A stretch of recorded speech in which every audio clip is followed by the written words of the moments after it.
Hey everybody, it's Rebecca Johnson of Supergirl Radio. We are going to get started here in a little bit.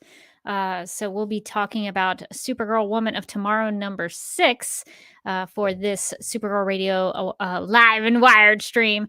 So we will get together in a little bit to make sure that we talk about that. Also, just as a side note, I think there's also supposed to be a video premiering on this this old YouTube channel at the same time that we're going live. So hopefully we will have no issues or quirks about that. So if you are a Flash fan, there is a video premiering from the Flash podcast with executive, I guess the showrunner of the Flash, Eric Wallace. So check that out. Maybe you can go back and forth. You can watch a little Supergirl Radio, and then you can watch a little Flash podcast. So it looks like that will be happening at the same time. So we're both going now. So I won't be offended if you choose to watch the Eric Wallace interview if you're a big Flash fan. But if you want to hang out and talk some Supergirl. About the award-nominated Supergirl Woman of Tomorrow series. We'll talk about that in our news section. But if anybody does have any questions or comments before Morgan joins me, I'll take those if you have them.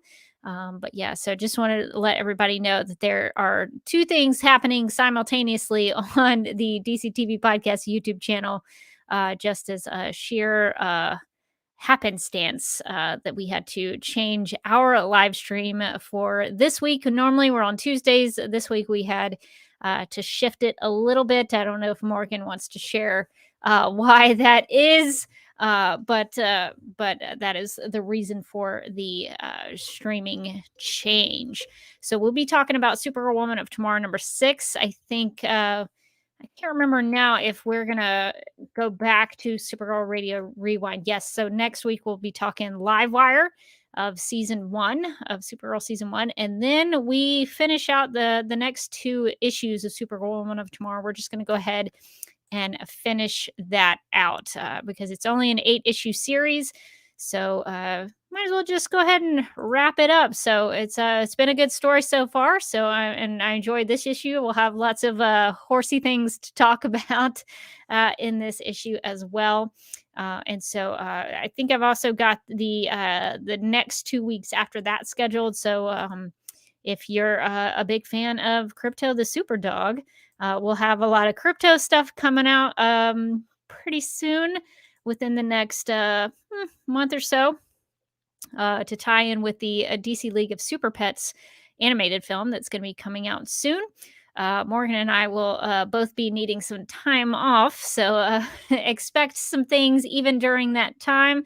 Always try to have something, even if we're taking some time off from the podcast, that doesn't mean that you won't have a weekly episode. So that is the goal, and hopefully the guarantee of Supergirl Radio that you will always have something every week to listen to or watch. We'll still have some things on YouTube. We just won't be live.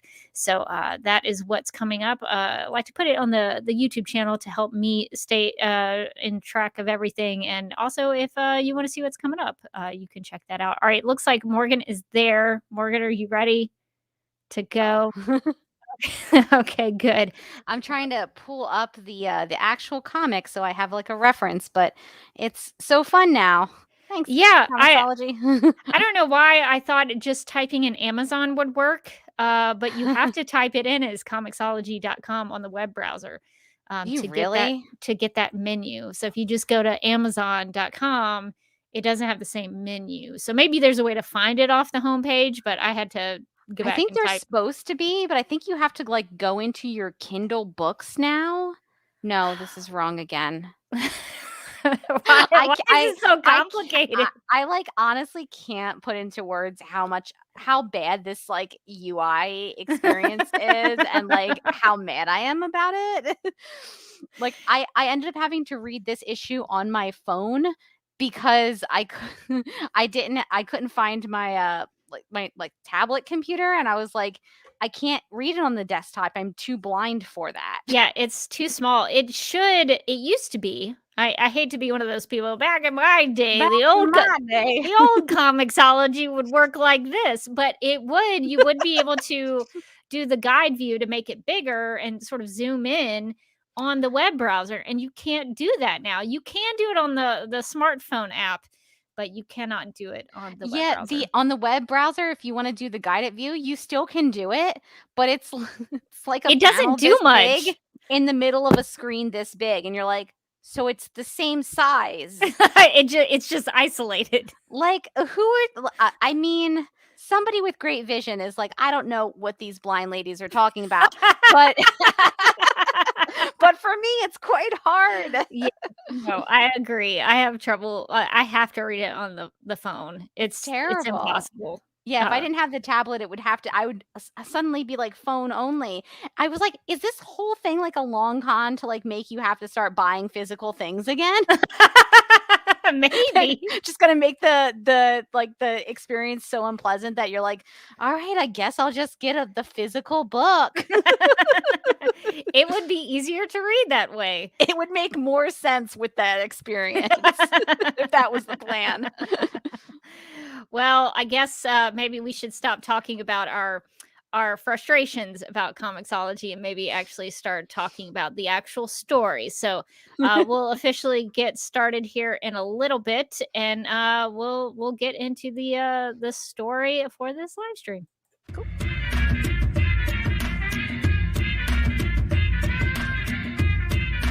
Leslie Lars' downfall is just that eyebrow twitch that she can't help doing. Could you imagine if Hope was like, let's add that to the PowerPoint?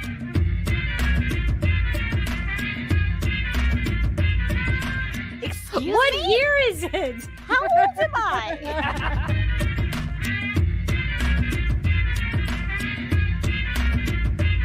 This is how the podcast breaks up.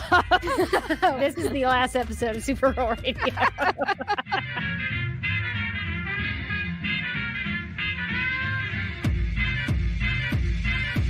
You want a Kryptonian? You've got one. Is it a movie about saving Argo? The answer to that one is no. It's called Witch for a Summer! ! Where does she want to go? Ask her. Talk to her. Really commune with flat Supergirl. Did we set the bar too high or too low? I think we set the bar real medium. You're doing an intensely adequate podcast. Good.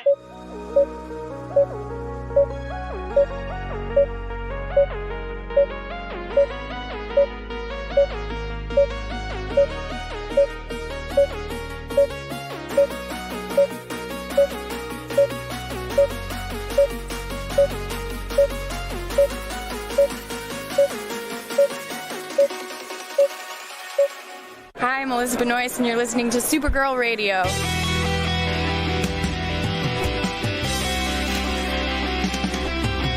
McGurk! I love Not typing. mess with my Google Docs, Meeksy. Supergirl Radio is going live every night of the week. How do you like it? Is becoming a human burrito a plus or a minus? I don't know. It does seem snug. I mean, they say you are what you eat.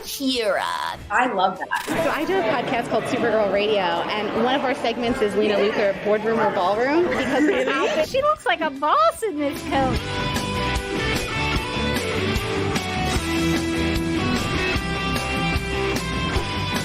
Nasty Luthor like a different Luthor? It's not just Lena being mean? No. Helen Slater here. So fun to know that you're hosting a podcast called Supergirl Radio.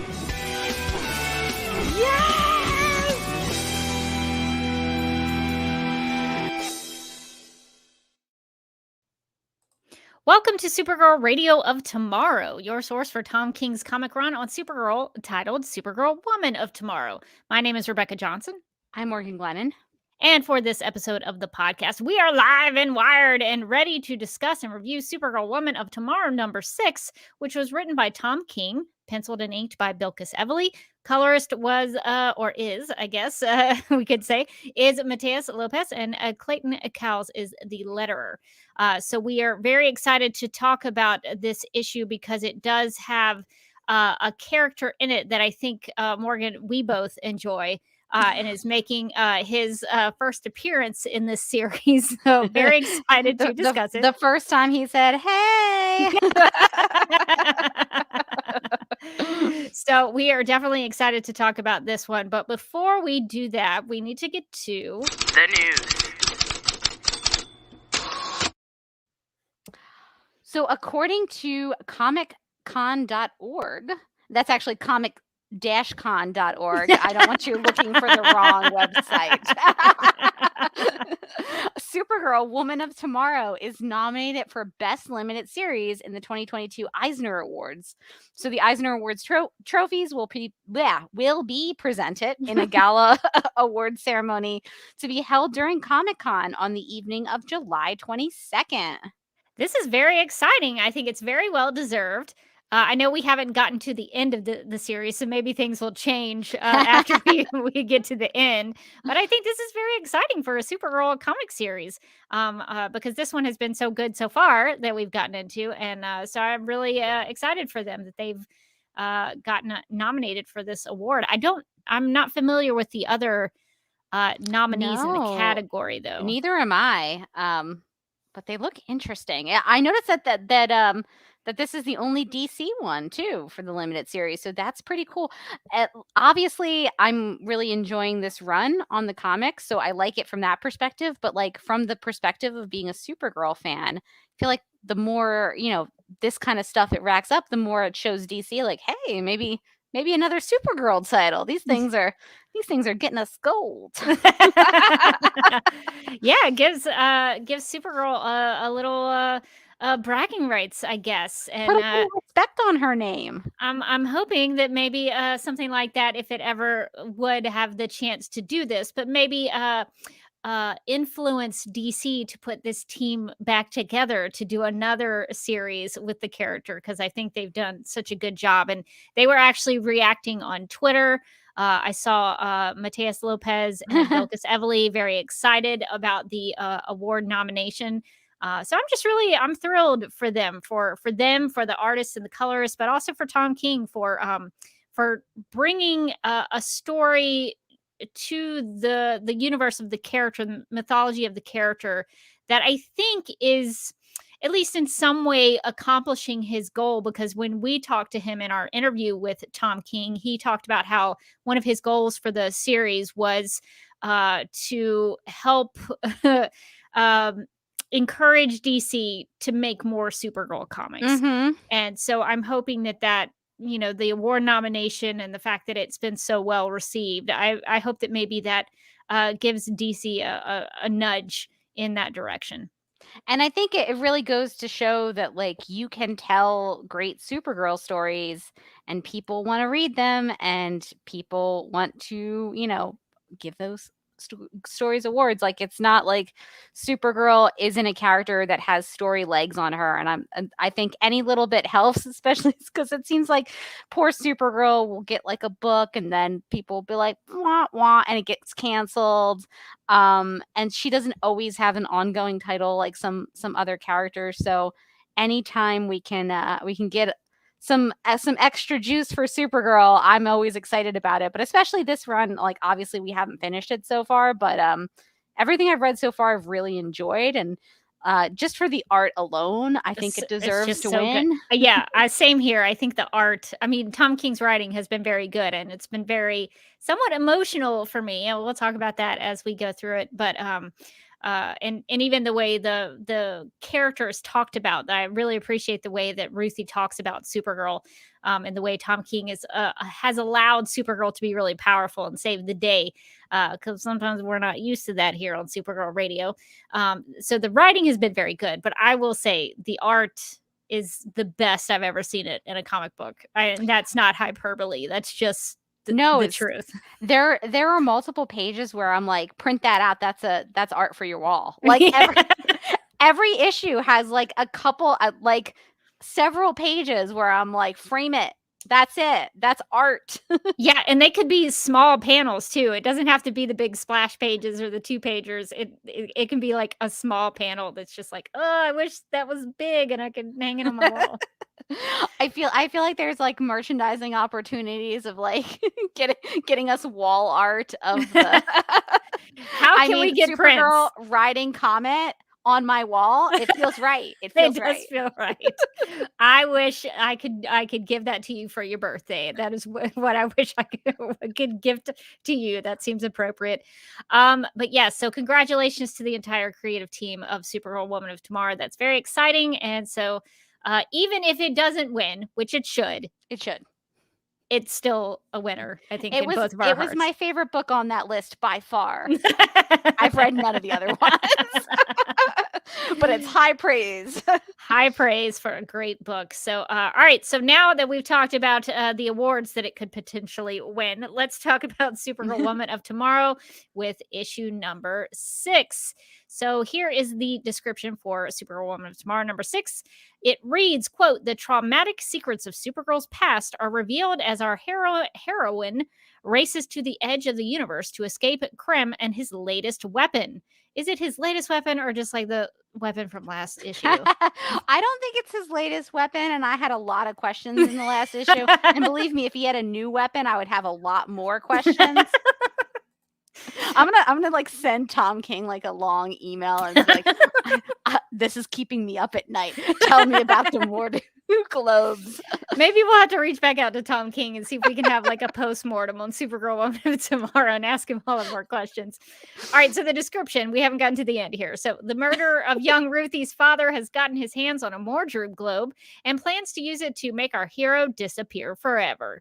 Can she save herself and the young girl's future in the process? She'll need the help of her trusty steed, Comet the Super Horse, unquote. So, Morgan. It's the horse, the myth, the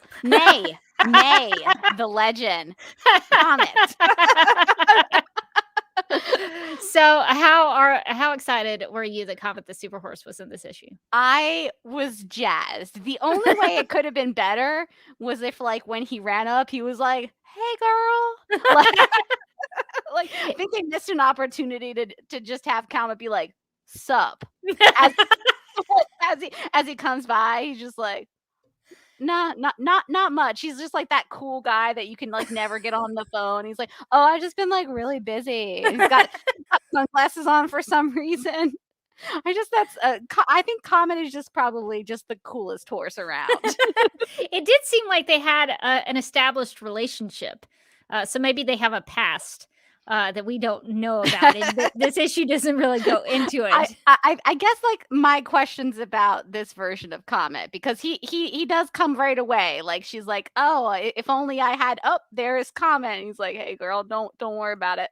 But like, is this Comet just a horse? I guess that was my main question.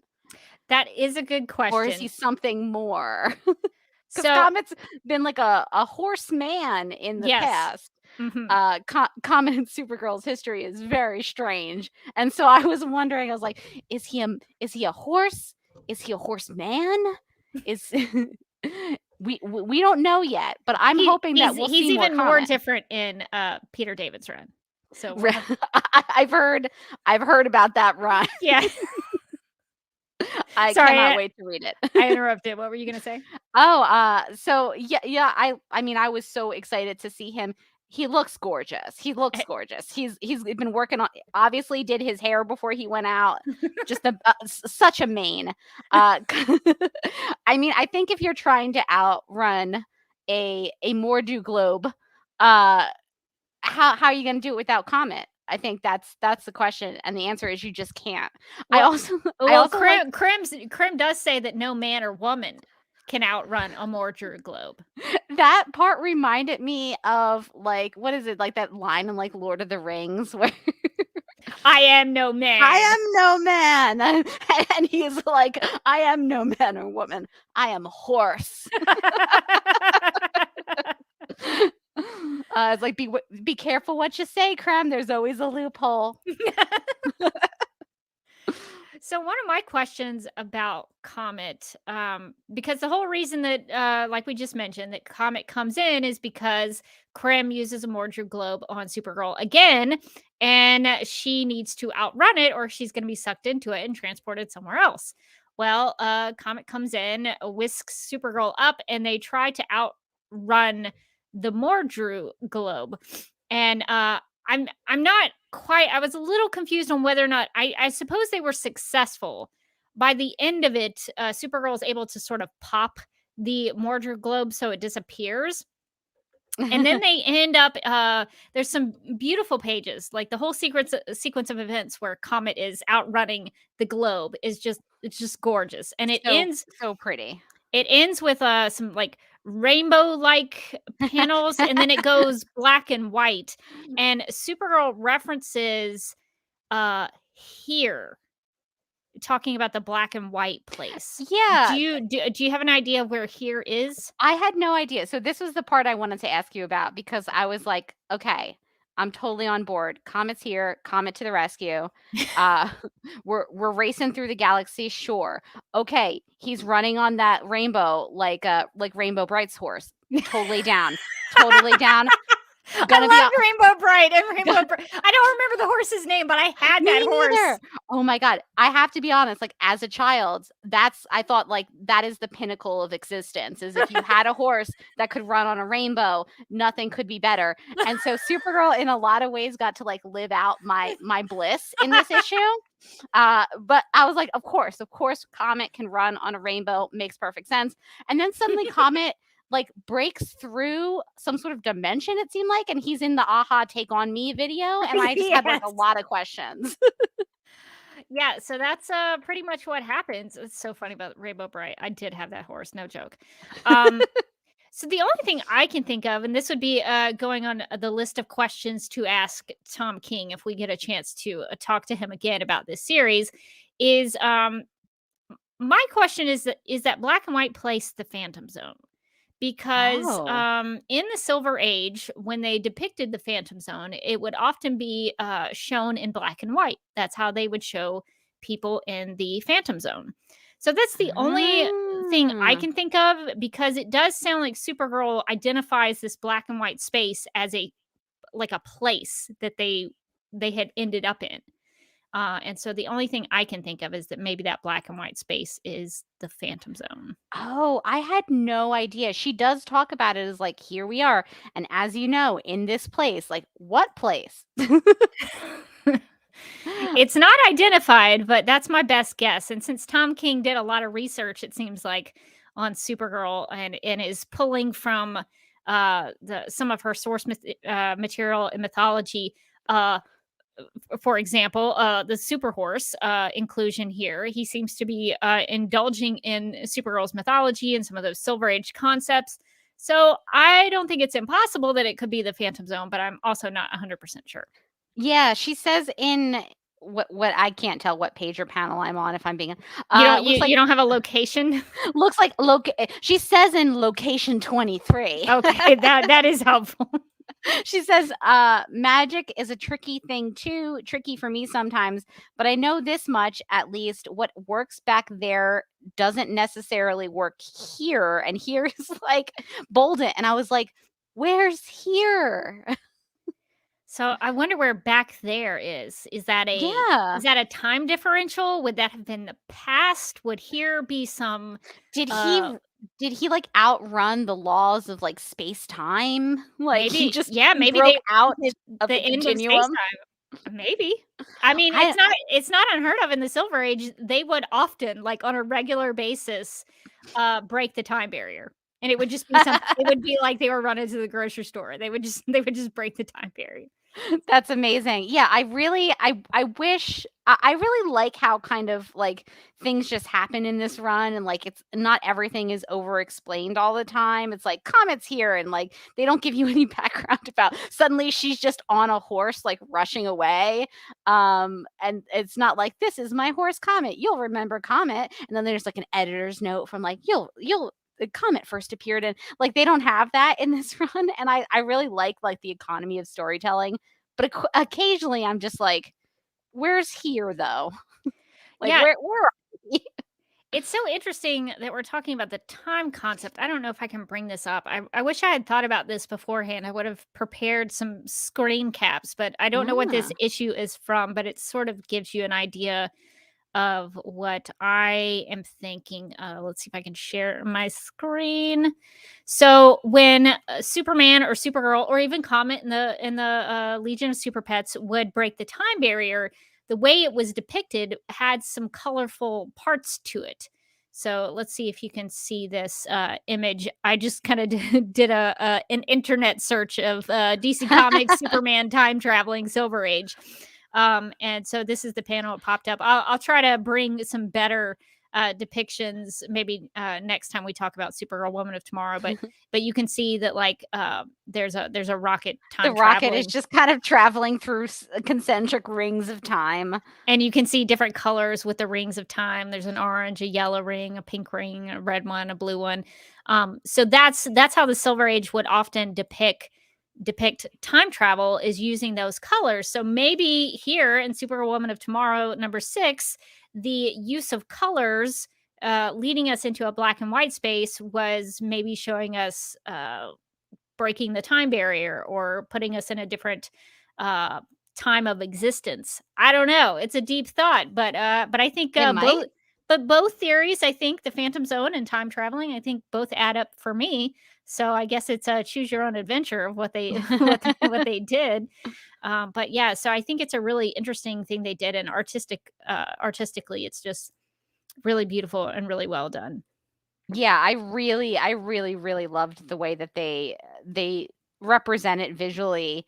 Whatever realm this was that they're in, whether it's the Phantom Zone or they've kind of stepped outside of time, because I just thought it looked it was such a cool representation, and like you didn't know where exactly they were, but they were definitely in some different place. They go from sort of really heavy saturated colors to suddenly like the colors are kind of spiraling and it's black and white, and then it's all kind of sketches, and it was just so pretty.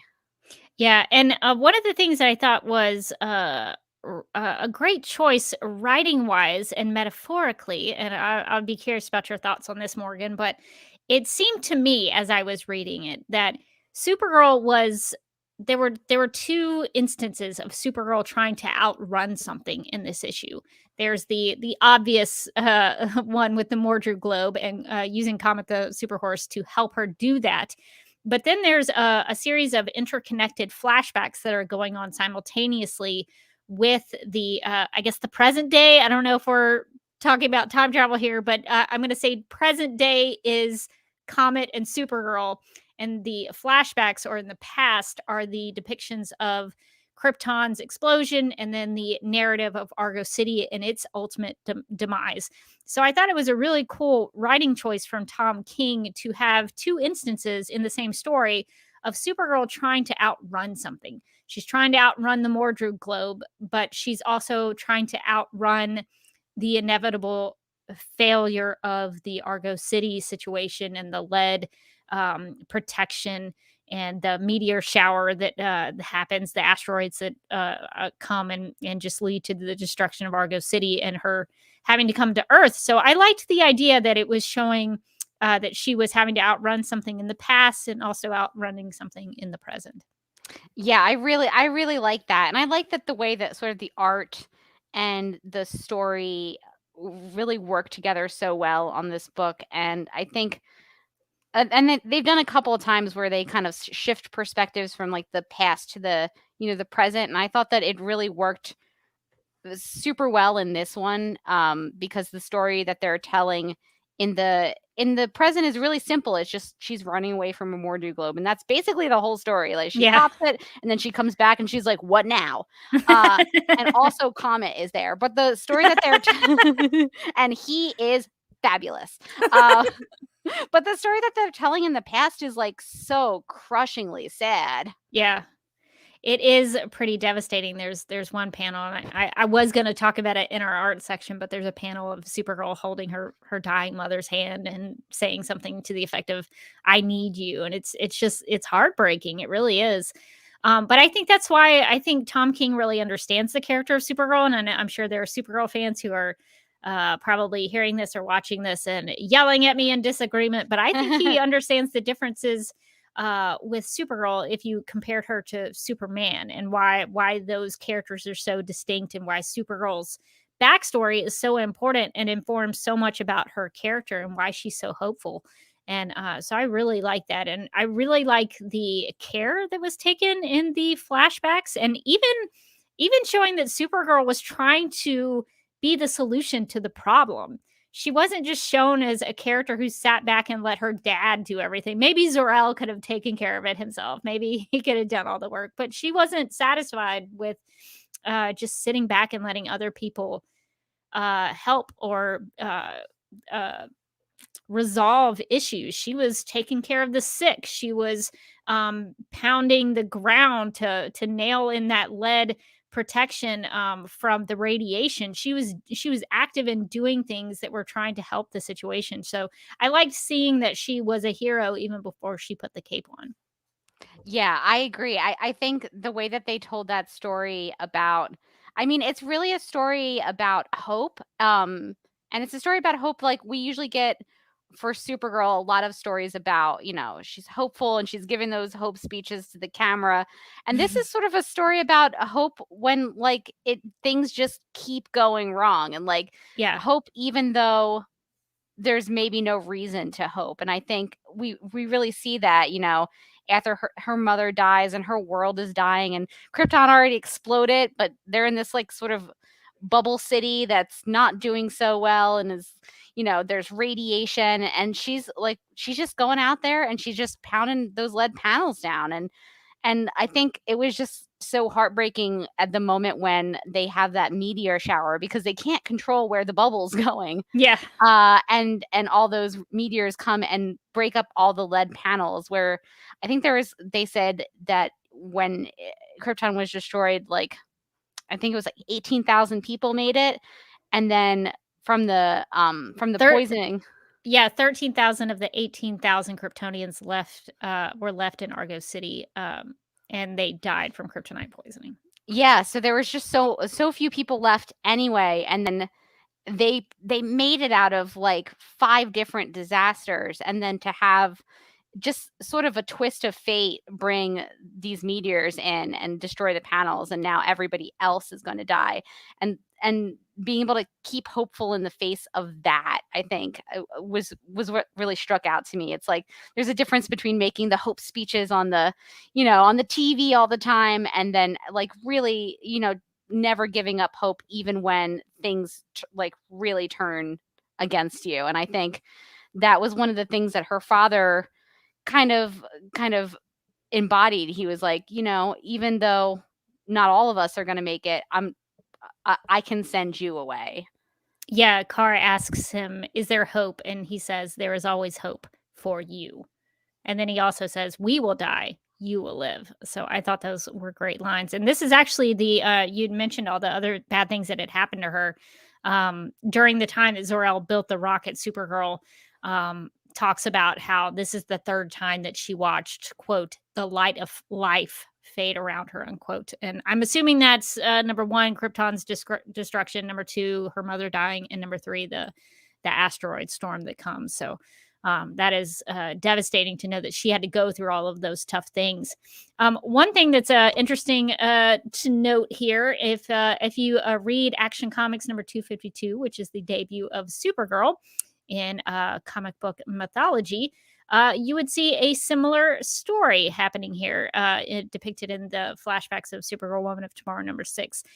They, in that issue, also put down lead ground to protect them from the radiation. So Tom King is just paying homage and honoring what's come before. And that's what I really like about this run. It's like, okay, lead protection from radiation, got it. A super horse that flies possibly through time and or into the Phantom Zone, got it. So I really like that he's taking these aspects of Supergirl's mythology and putting them here in a very meaningful way.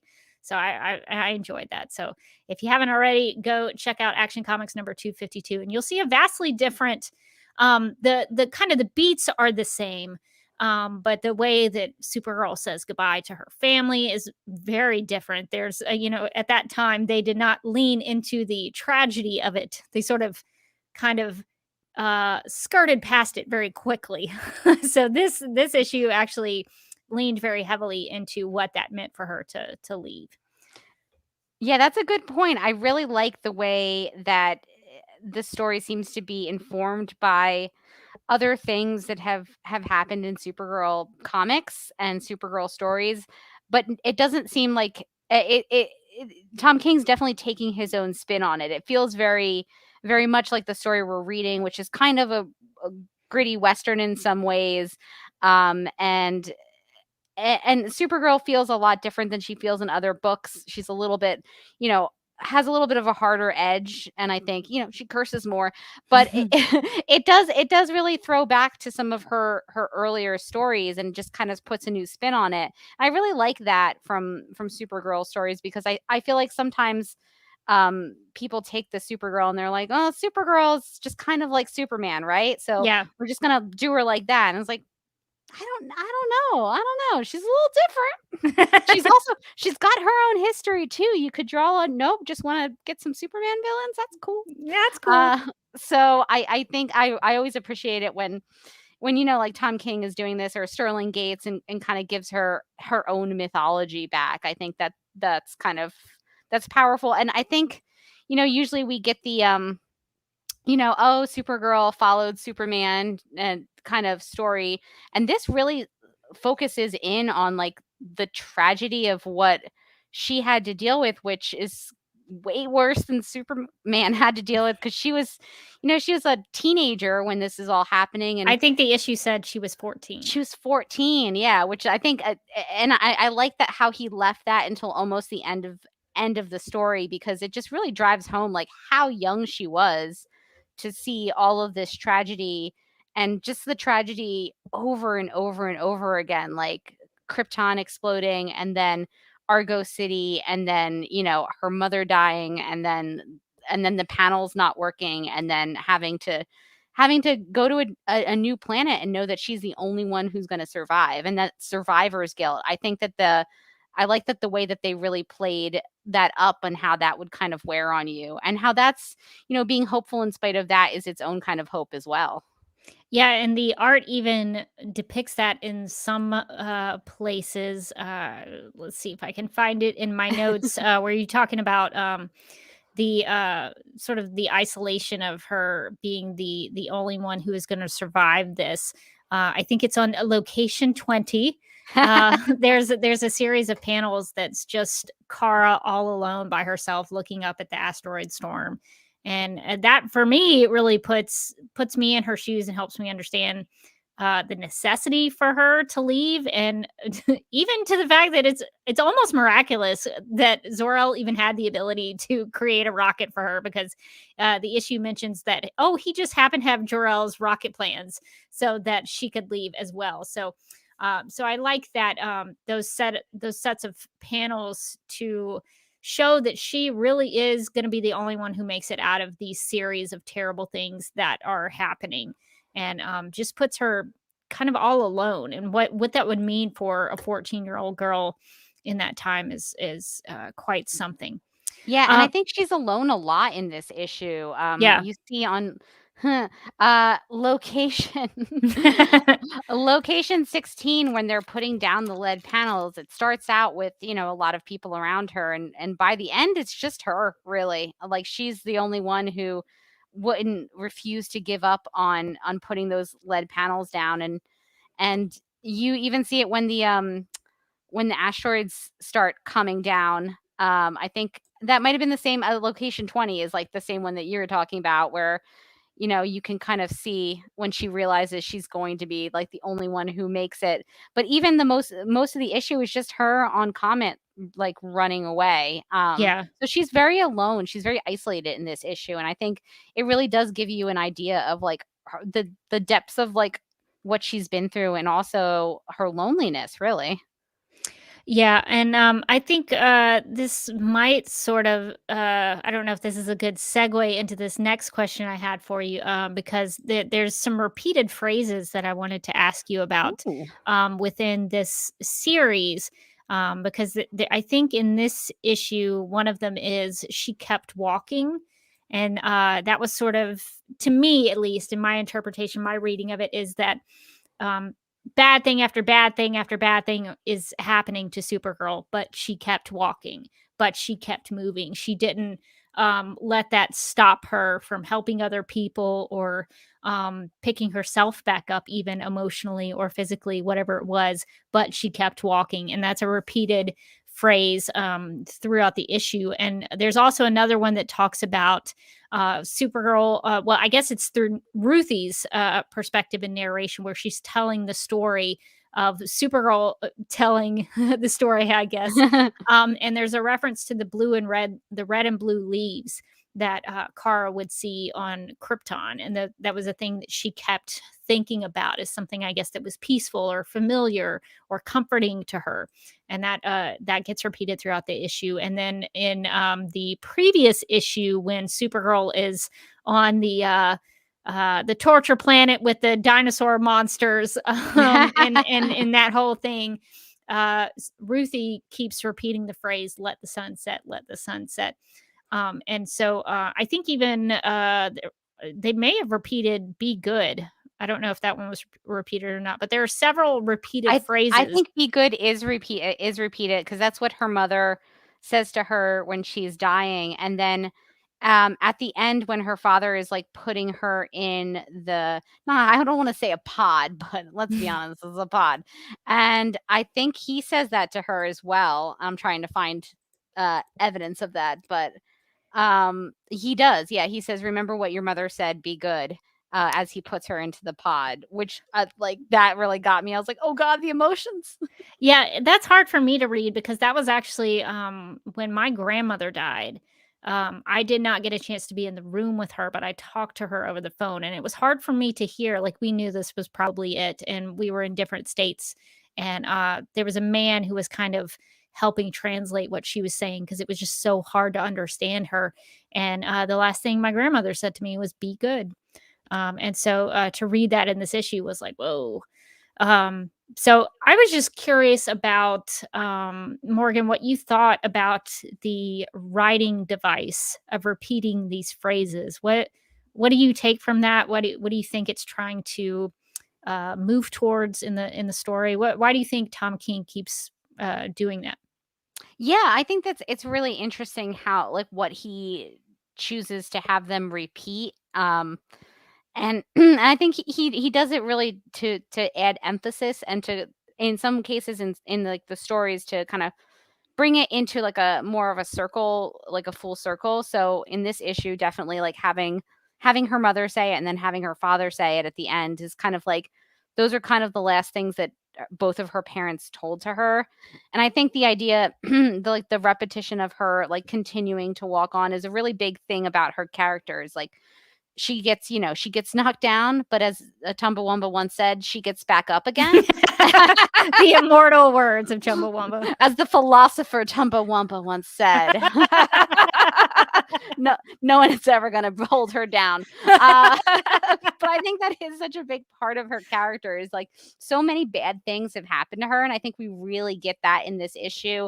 And I found this issue to be really powerful in that regard, where it's like one bad thing after another. And it takes a lot of like strength to like get back up when something like that happens and just keep going. And I think that the repetition of like her keeping to like keep walking on is very much a something I would associate with Supergirl is like that's what she does. She gets knocked down, but she gets back up again. Now all I want to do is listen to Chumbawamba. Down.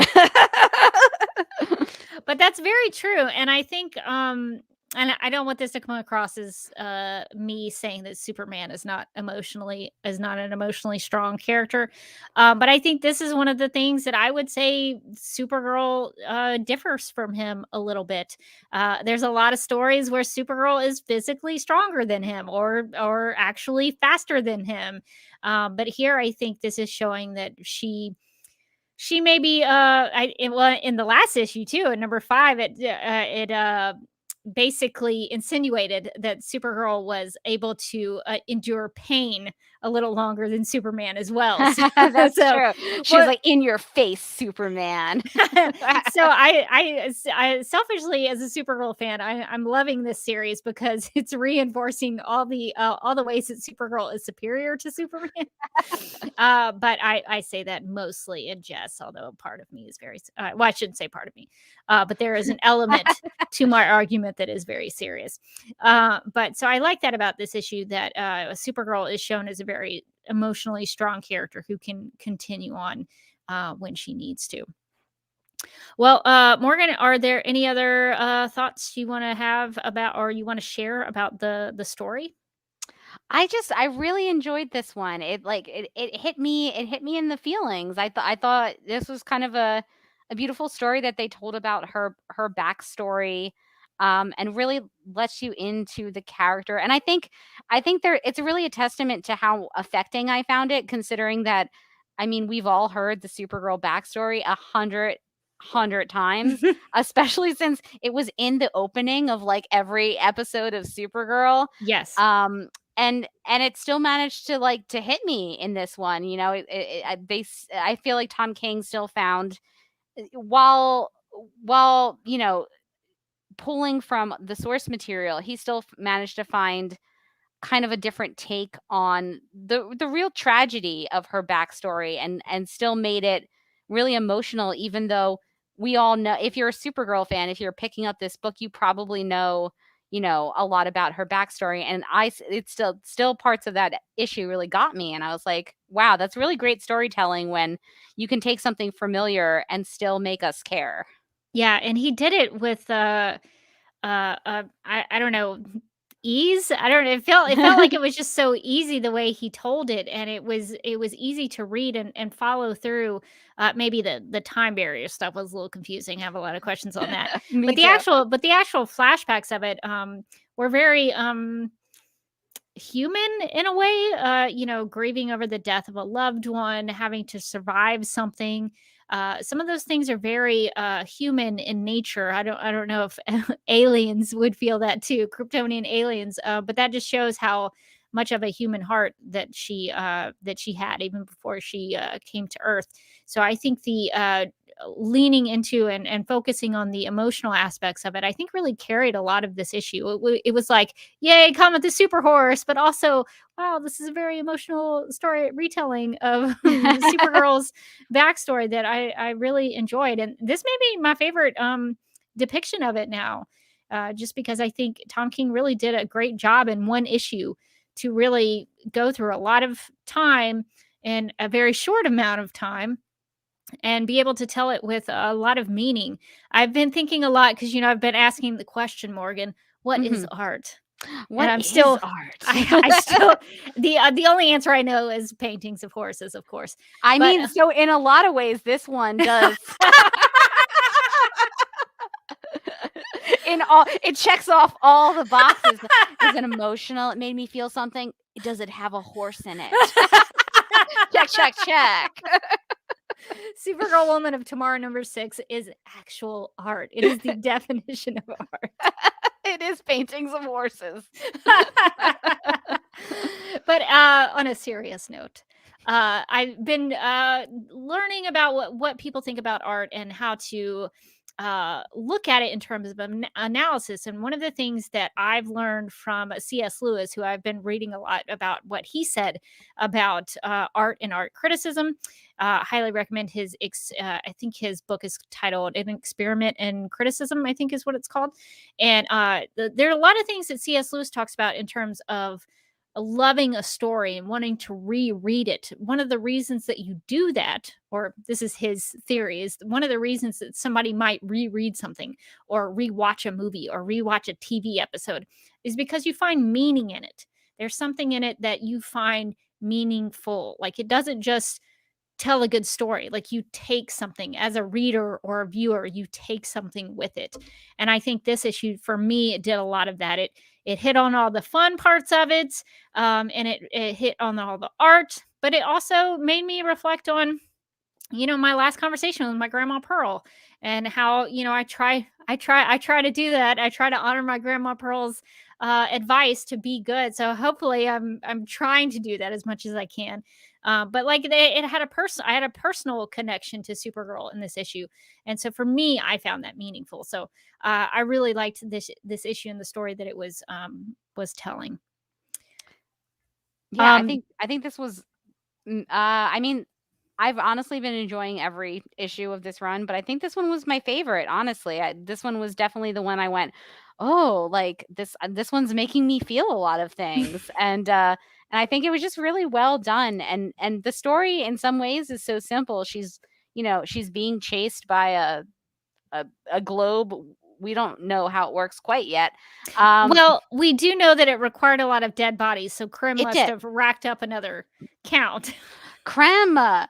I think that Stop killing people, Krim. this might confirm that he's not doing it just for the globes, though, because he's just throwing them away willy nilly.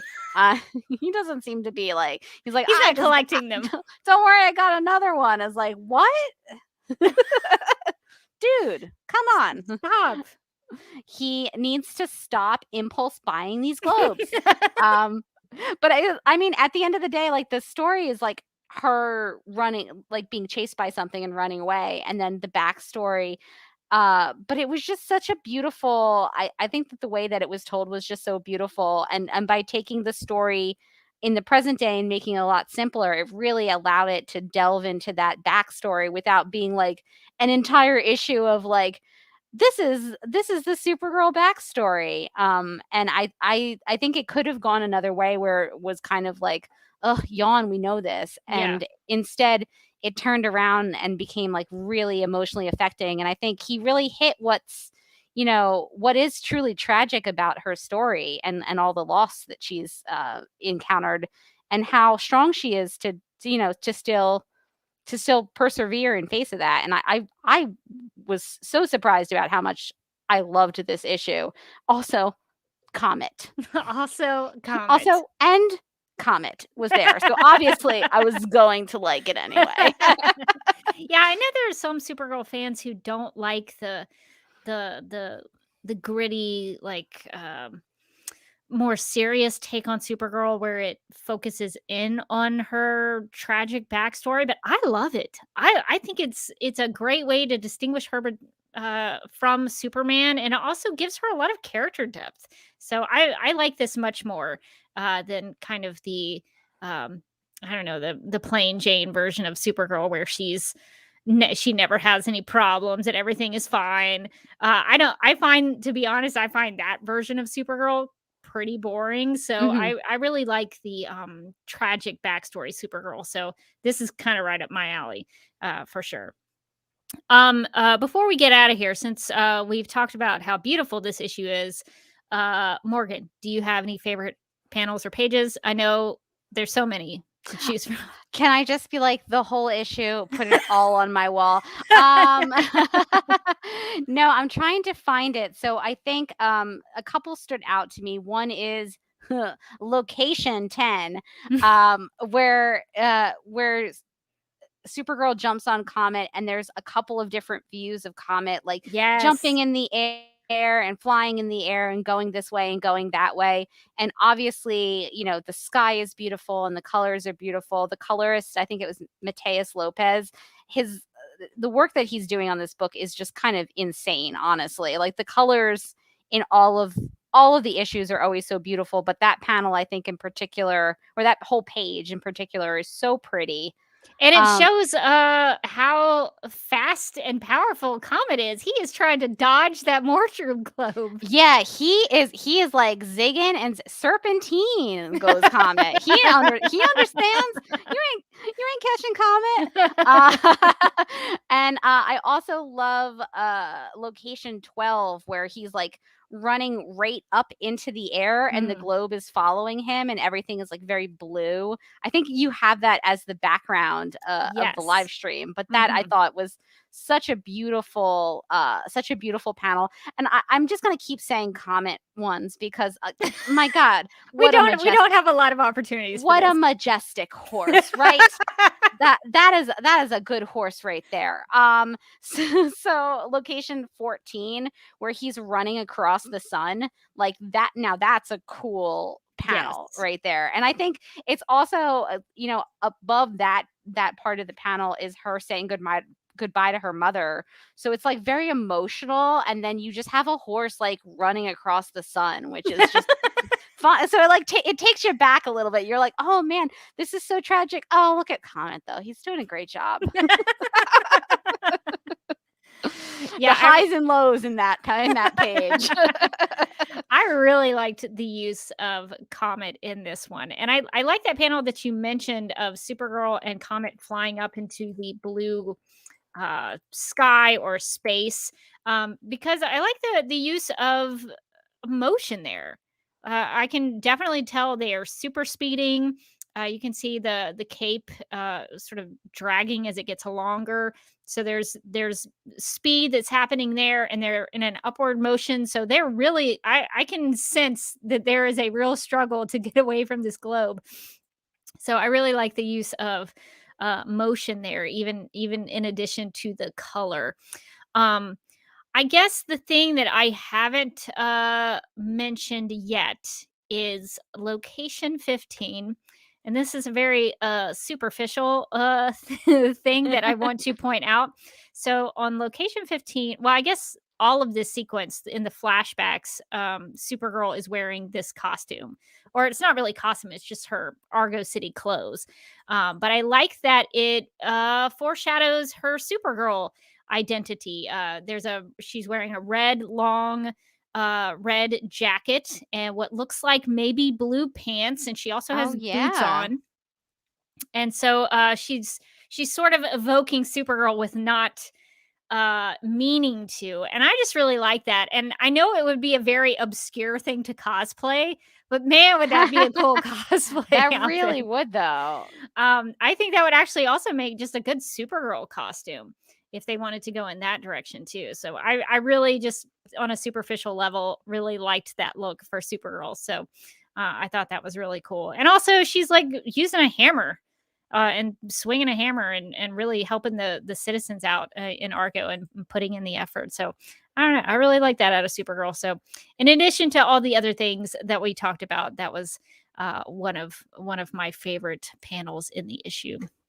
Yeah, there's always so many good ones to choose from in this run. It's like the art and the color are so good in this run. It's like, yeah, I mean, I can pick a couple favorites, but the whole thing thing is my favorite. I really wish they had prints of this series. Right? I would frame them. They are really good. Well, I guess we kind of already maybe talked about our overall thoughts, but if you had to wrap it up in like 10 words or less, what would you say? I would say backstory sad, Supergirl hopeful, Comet cool. Very good. Very good. I guess I would say beautiful art, meaningful storytelling, sophisticated no, I would say sophisticated storytelling. Meaningful and sophisticated storytelling. I guess I would combine those two phrases.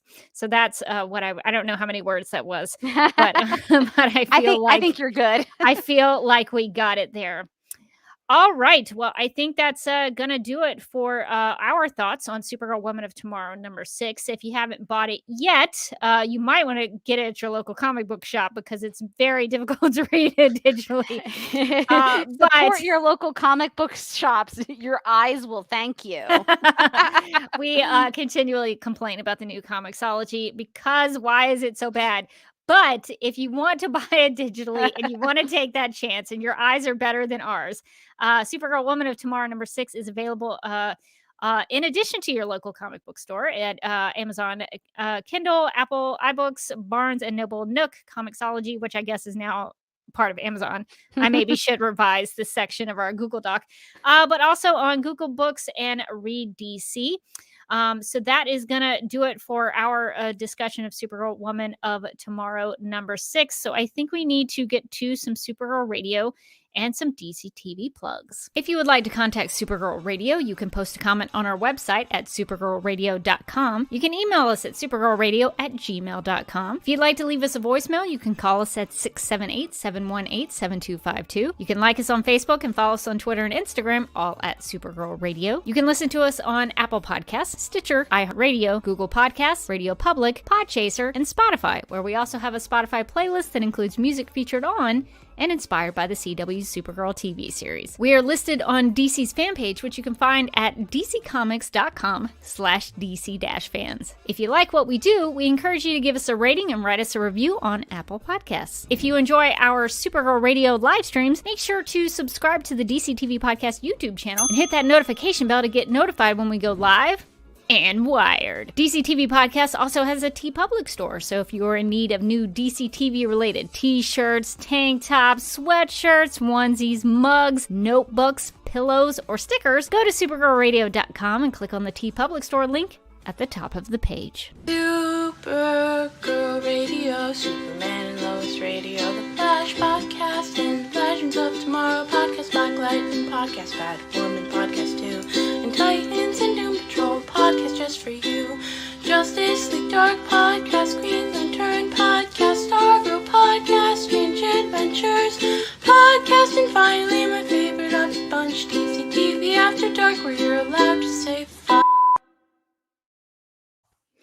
And so I totally spazzed and didn't realize I did not come bringing suggestions on DC TV Podcasts TeePublic store designs that you could check out. But we do have an assortment of comic book related t-shirts and mugs and stickers. So if you're into DC Comics, you can find a lot of stuff in there. We also have some Supergirl things in the TeePublic store as well. So if you like Supergirl and you want to, take something to your next convention, I think convention season is kind of in the swing of things. So if you need some new merch, hit up the TeePublic store. And you know what you sometimes do at conventions? Sometimes you sit down, you play a board game.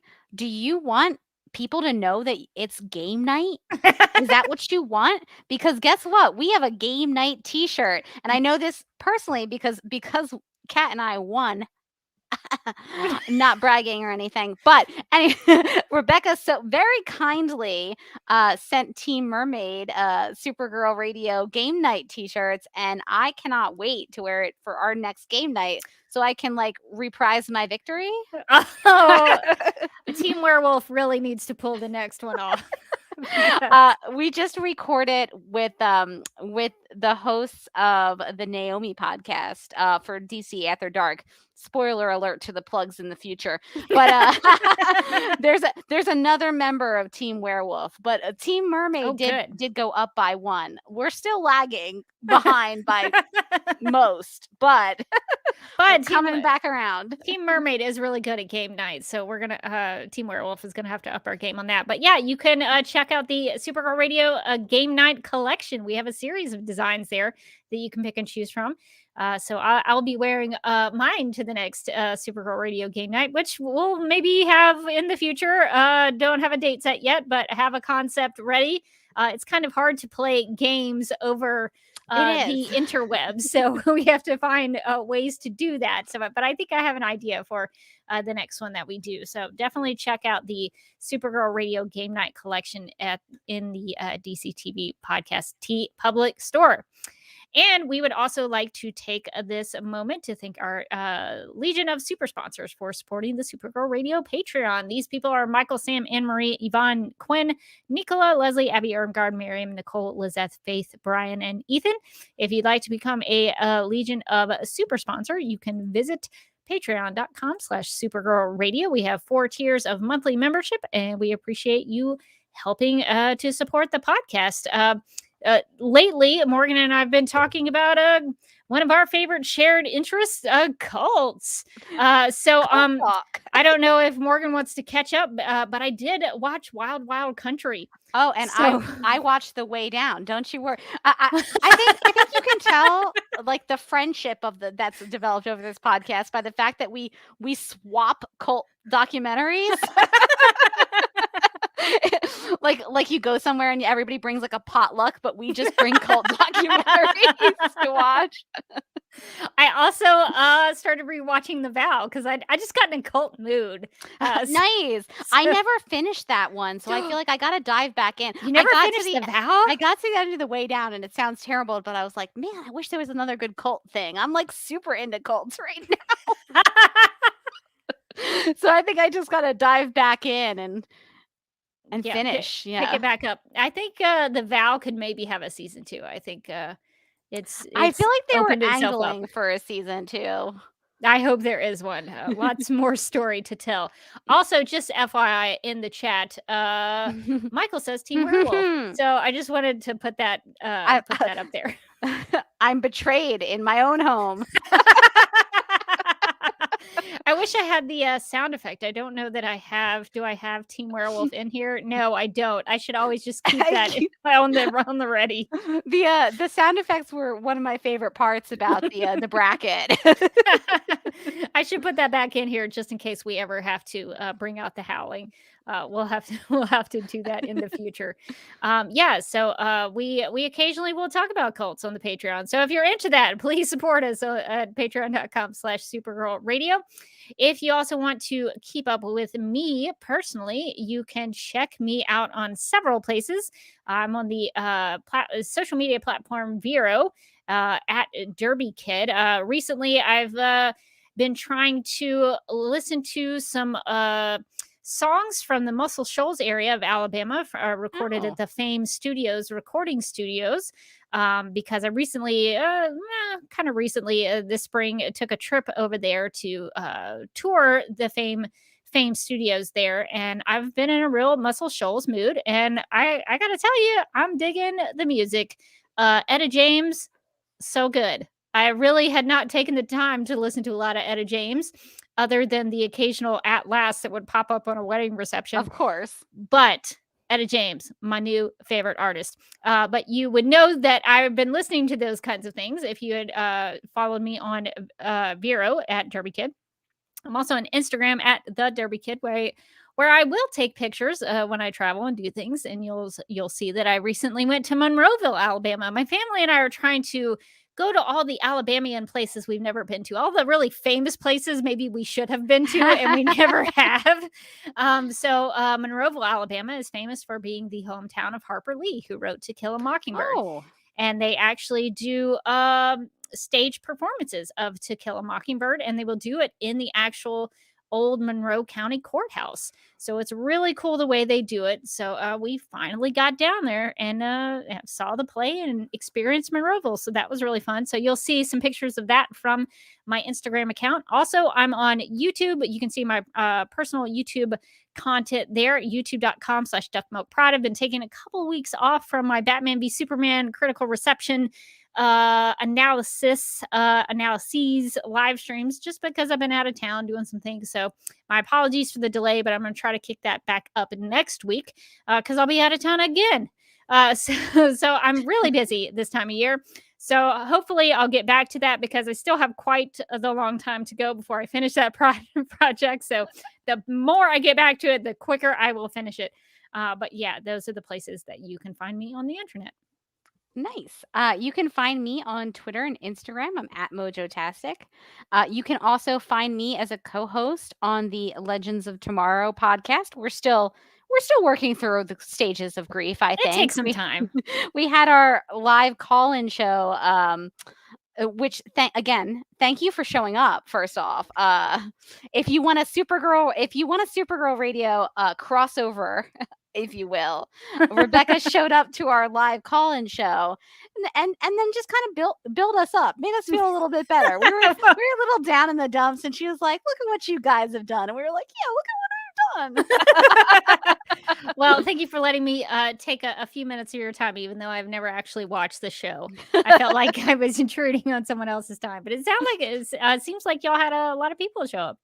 Yeah, I think one of the not to spoil the call-in show, but we had a really cool moment where we had somebody call in, I believe from Mexico, and another caller was coming in at the same time.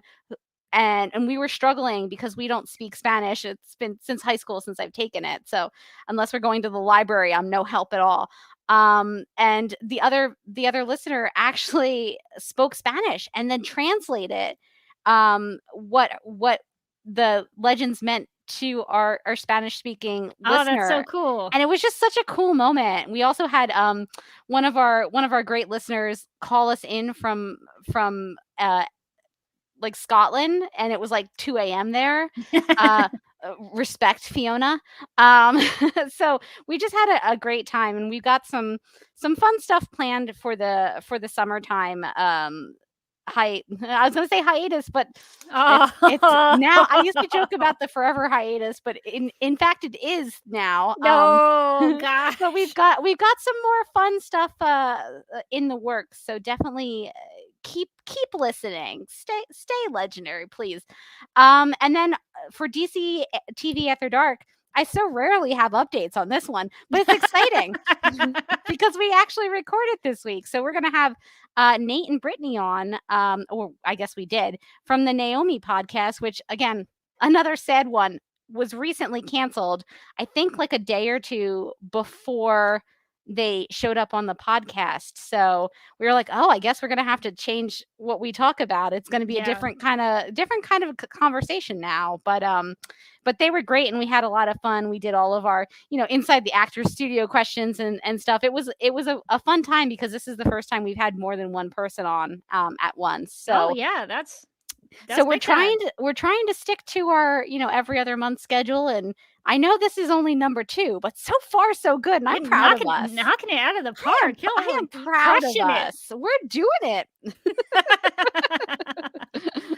That is awesome. Well, I'm excited to listen to that and see what they came up with in terms of their answers. I'd be very curious and about your conversation about maybe canceled television shows. That would be a really interesting conversation to check out.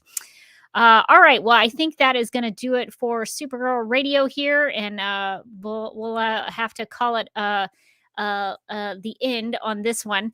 But that's going to do it for this episode of Supergirl Radio. But until next time, I'm still Rebecca Johnson. And I'm still Morgan Glennon, and we hope that you'll check out Supergirl, Woman of Tomorrow, and keep supporting Supergirl comics.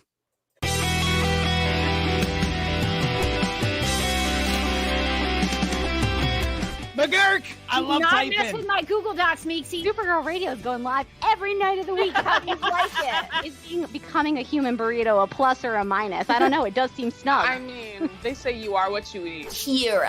I love that. So I do a podcast called Supergirl Radio, and one of our segments is Lena Luthor, Boardroom or Ballroom. Because she looks like a boss in this coat.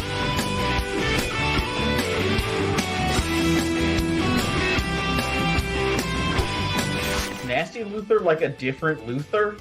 It's not just Lena being mean? No. Helen Slater here. So fun to know that you're hosting a podcast called Supergirl Radio. Yeah!